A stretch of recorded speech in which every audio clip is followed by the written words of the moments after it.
हमारे साथ बीजेपी की नेता अपर्णा यादव जी भी जुड़ी हुई हैं इस वक्त। अपर्णा जी, आपका बहुत स्वागत है इंडिया टीवी पर। अभी अभी हमने ममता जी का रिएक्शन दिखाया और ममता जी कह रही हैं भाई ये मोदी जी की, योगी जी की जीत नहीं है, ईवीएम की जीत है। मैं बस इतनी बात कहूंगी कि ये आदरणीय प्रधानमंत्री जी के जो मूल मंत्र की जीत हुई है, सबका साथ, सबका विकास, सबका विश्वास, और जिस प्रकार से हमारे यशस्वी उत्तर प्रदेश के मुख्यमंत्री श्री योगी आदित्यनाथ जी ने इसको आत्मसात किया है, इसमें कोई दो राय नहीं है कि इतनी प्रचंड जीत सिर्फ एक धर्म, एक जाति और एक मजहब की नहीं है। ये सारे लोगों ने, उत्तर प्रदेश के जनता ने वोट किया है। और देखिए, जनता जनार्दन होती है और इसी वजह से प्रचंड जीत हुई है भारतीय जनता पार्टी की।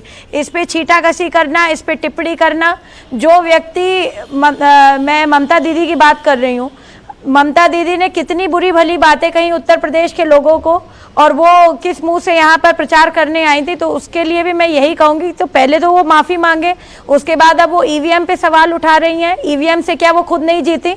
क्या उन्होंने ईवीएम अपने यहाँ फिक्स करवा रखी थी? तो इस बात पे तो वहाँ भी फिर एक बहुत बड़ा मुद्दा बनना चाहिए।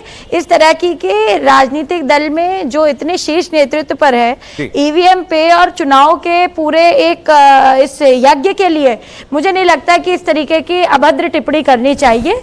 हमारा देश एक लोकतांत्रिक देश है, एक लोकतांत्रिक देश में ईवीएम जैसी एक व्यवस्था है और इसे हमें उसी व्यवस्था के अनुरूप इसका अनुपालन करना चाहिए। नहीं, और हैरानी की बात यह है कि इतना तो अखिलेश यादव नहीं बोल रहे हैं। अखिलेश यादव थोड़ा बहुत बोले थे जब वो कुछ घटनाएं हुई थी एग्जिट पोल के बाद, लेकिन ममता बनर्जी का इस हद तक चले जाना कि फोरेंसिक जांच की मांग की जाए।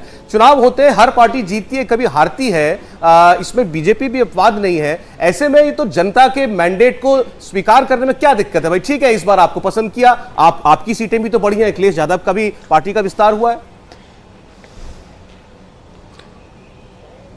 देखिए, हार जीत लगी रहती है चुनाव में, कभी आप एक उससे नहीं जा सकते।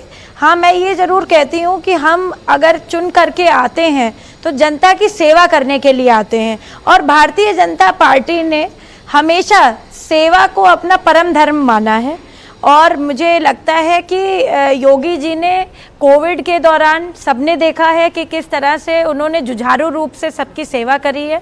वो खुद अपनी सीएम हेल्पलाइन जो कोविड प्रोटोकॉल का वो देखती थी, सारा चीज़ सुव्यवस्था से हो रहा है कि नहीं, उन्होंने रात दिन करके एक तरह से देखा है। तो मुझे लगता है कि जनता सुरक्षा के लिए, जनता ने सुव्यवस्था के लिए उनको वोट किया है, और इसमें अब किसी तरीके का मुझे नहीं लगता कि किसी भी विरोधी पार्टी को संशय होना चाहिए। ये मैंडेट जनता ने दिया है और जनता जनार्दन है, मैं बार बार कह रही हूँ। और ये वो लोग हैं जो उत्तर प्रदेश के ही धरती के लोगों को कह रहे थे कि तिलक लगा के आते हैं, यहाँ बंगाल में ये लोग जो है गुंडागर्दी फैला रहे हैं। मैं तो चन्नी जी पे भी बोलना चाहती हूँ कि चन्नी जी ने क्या कहा था उत्तर प्रदेश के लोगों को, जिसको देख करके प्रियंका जी को बड़ी हंसी आ रही थी उस समय। आज दोनों हाशिए पर हैं, चन्नी जी खुद इलेक्शन हार गए। तो देखिए, उत्तर प्रदेश वीर धीर गंभीरों की भूमि है। बार बार मैंने अपने कई बयानों में कहा है, मैं आज फिर से दोहरा रही हूँ कि उत्तर प्रदेश भारत का उत्तर है और यहाँ का उत्तर आदरणीय योगी आदित्यनाथ जी हैं। जी नहीं, ये साफ हो चुका है अब। जी, ये तो जनता का फैसला है, सबको स्वीकार करना पड़ेगा। आपको पसंद किया है तो जरूर काम दिखा होगा, तभी जनता ने आपको वोट दिया है। लेकिन अपर्णा जी, हैरानी होती है, आपने भी शायद ऐसे कई सोशल मीडिया पर, ट्विटर पर बहुत बड़े लोगों के, गंभीर लोगों के ऐसे भी ट्वीट्स और बयान देखे हो जो ये कह रहे हैं कि ये जीत जो है ये नफरत की जीत है। ये अब हमें ये सोचना चाहिए कि हमारा समाज कहां से कहां चला गया है, अब ये देश को बचाने का चुनाव होगा 2024 का।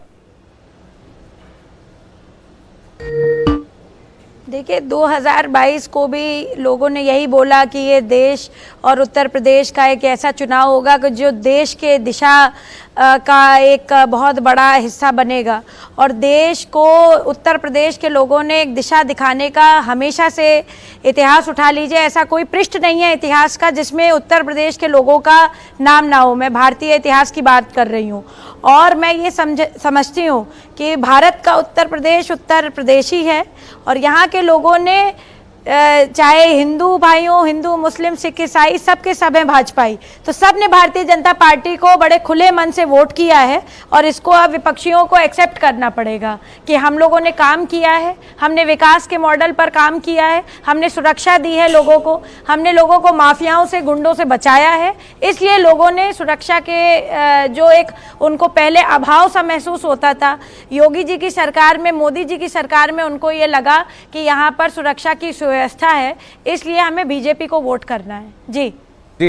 इंडिया टीवी हर वक्त हर जगह डाउनलोड करने के लिए सर्च करें India TV news Google play store या ऐप स्टोर पर।